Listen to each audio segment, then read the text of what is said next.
Assalamualaikum warahmatullahi wabarakatuh. Apa kabar semuanya? Semoga kalian sehat selalu dan selalu dalam lindungan Allah Subhanahu wa taala. Oke, kita bertemu lagi. Kali ini kita akan kembali membahas mengenai ulasan. Nah, sebelum kita memulai pelajaran hari ini, mari sama-sama kita berdoa terlebih dahulu. Berdoa dimulai.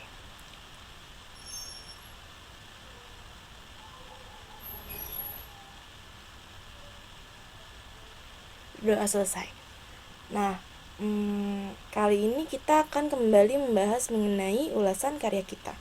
Kemarin kan kita sudah mempelajari mengenai apa itu ulasan dan apa saja objek yang bisa diulas. Nah, kali ini kita akan mempelajari mengenai struktur teks ulasan. Sebelum masuk ke materi, di sini Ibu punya quotes dari MH Ainun Najib. Apa gunanya ilmu kalau tidak memperluas jiwa seseorang sehingga ia berlaku seperti samudra yang menampung sampah-sampah? Apa gunanya kepandaian kalau tidak memperbesar kepribadian seseorang sehingga ia makin sanggup memahami orang lain? Nah, jadi seharusnya kalau kita semakin banyak ilmu yang kita dapatkan, maka itu berarti kita harus menjadi semakin bijaksana, semakin memahami lingkungan, semakin baik pada orang di sekitar kita. Nah, kali ini kita akan berbicara mengenai struktur teks ulasan. Seperti yang kita tahu, setiap teks pasti memiliki strukturnya tersendiri, bagaimana dia tersusun, dimulai dengan apa, kemudian apa, dan diakhiri dengan apa. Nah, begitu juga dengan teks ulasan. Teks ulasan yang pertama kali kita tulis dalam teks ulasan adalah identitas karya. Pada bagian ini kita menjelaskan mengenai siapa yang menciptakan atau apa itu karya yang kita bahas. Jadi kamu jelaskan dulu secara rinci karyanya itu apa sih. Kalau buku, penulisnya siapa, judul bukunya apa, secara garis besar seperti apa penulisnya. Nah, untuk buku bisa juga kita membuat seperti ini. Untuk identitas buku biasanya dia dibuat seperti ini ya. Jadi bentuknya adalah poin-poin. Judul bukunya apa, pengarangnya siapa, penerbitnya apa, tanggal terbitnya, ISBN-nya, tebal halaman, lebar, dan panjangnya ya. Boleh selengkap ini, atau kalau kamu tidak tahu ininya, boleh misalnya hanya judul, pengarang, penerbit, tebal, dan atau harga buku ya. Bisa kamu cantumkan juga di dalam identitas buku. Nah, identitas buku ini bisa kamu lihat kalau di buku dia ada di cover, setelah cover kemudian di belakangnya biasanya ada tuh penjelasannya, ada identitas buku, kamu bisa lihat di situ. Nah, kembali ke sini. Setelah identitas karya, kita punya orientasi. Orientasi di sini menjelaskan mengenai gambaran karya yang dibahas secara umum. Jika ada apa saja pencapaian yang didapat oleh karya itu. Nah, ini secara umum karyanya ini tuh tentang apa? Kalau ada misalnya, kalau dia film, apakah dia pernah memenangkan penghargaan tertentu? Apakah pencapaian apa yang sudah didapat oleh si karya ini? Bisa kita masukkan ke dalam orientasi.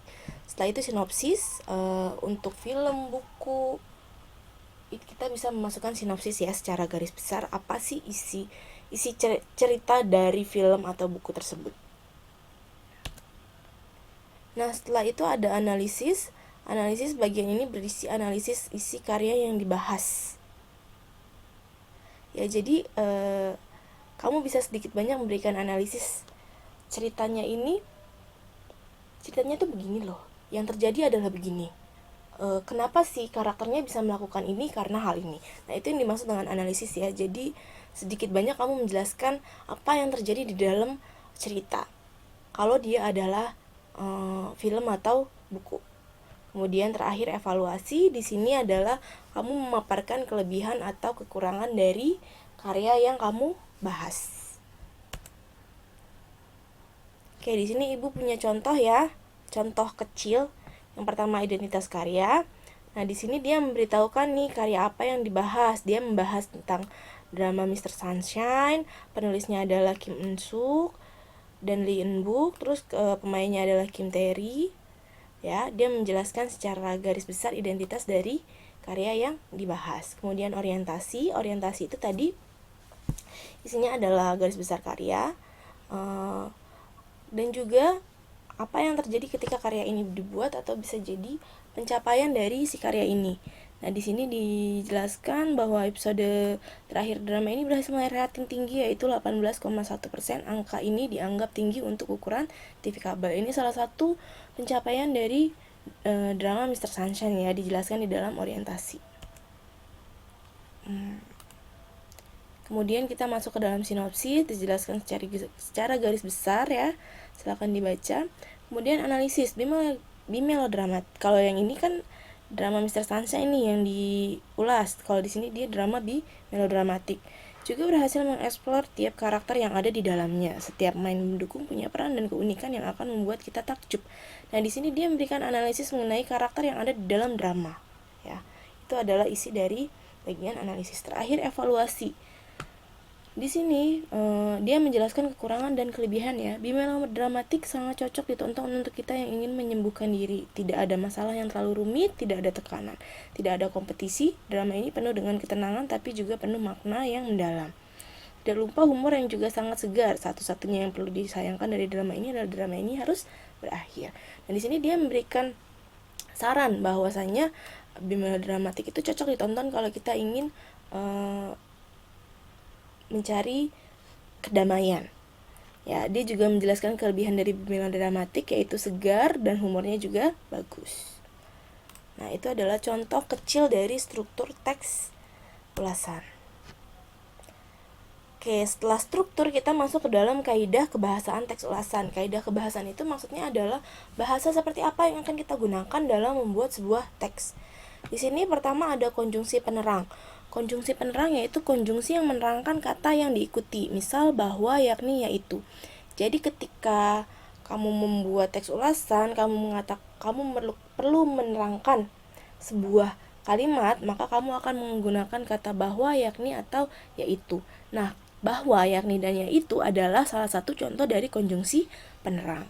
Yang kedua, konjungsi temporal. Konjungsi temporal adalah konjungsi yang menunjukkan keterangan waktu. Misalnya sejak, semenjak, kemudian, akhirnya, atau setelah. Kemudian ada konjungsi penyebab, yaitu konjungsi yang memberikan penjelasan sebab akibat. Misalnya karena atau sebab.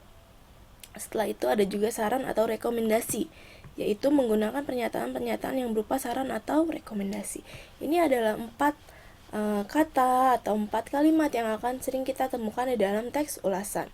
Ingat ya, konjungsi itu adalah kata penghubung. Jadi fungsinya adalah menghubungkan antara satu kalimat dengan kalimat lainnya atau satu paragraf dengan paragraf lainnya. Nah, di sini kita punya contoh ya. Yang pertama, konjungsi penerang. Drama ini memakan biaya produksi yang tidak tanggung-tanggung, yaitu 30 miliar won atau setara 355 miliar. Di sini dia mempunyai konjungsi penerang. Dia menerangkan berapa banyak sih biaya produksi sebuah drama. Nah, biayanya adalah segini. Ini kan sebenarnya 2 kalimat ya, Nak. Yang ini sama yang ini. Nah, yaitu di sini berfungsi sebagai penghubung antara kedua kalimat ini. Dia menerangkan detail dari apa yang dikatakan di kalimat pertama. Kemudian konjungsi temporal. Setelah berhasil, ia kembali ke Joseon dan dihadapkan pada sebuah dilema. Oke, di sini ada kata setelah. Setelah ini adalah contoh dari konjungsi temporal. Kemudian konjungsi penyebab. Mr. Sunshine juga mendapat kritik dari rakyat Korea Selatan karena dianggap terlalu menyimpang dari sejarah. Dia di sini memberikan penyebab ya.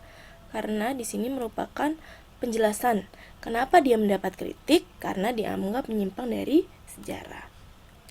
Kemudian bimelodramatik sangat cocok ditonton untuk kita yang ingin menyembuhkan diri, tidak ada masalah yang terlalu rumit, tidak ada tekanan, dan tidak ada kompetisi. Dia merekomendasikan untuk menonton drama bimelodramatik dengan menggunakan kata sangat cocok ditonton. Di sini adalah kalimat saran.